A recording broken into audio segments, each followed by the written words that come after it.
In this video, I'm going to show you how to fix Realtek Network Controller was not found in Windows 10.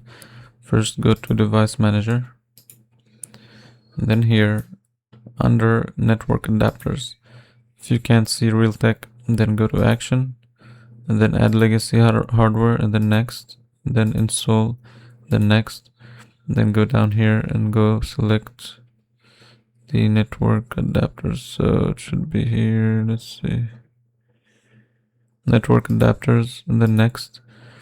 Now here find Realtek. It might be called like Realtek Controller. It might be called just Realtek. Just select it. Then select the version. So there's plenty of versions. Just select one. I recommend selecting the latest version of the driver. Then click next to install.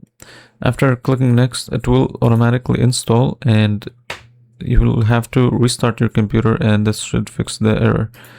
However, if you're still having issues, then go to CMD, then run as administrator. Now here, there's following commands you can write. So type first ipconfig/renew and then press enter. Then ipconfig/DNS. And then ipconfig/release. Then netsh winsock reset.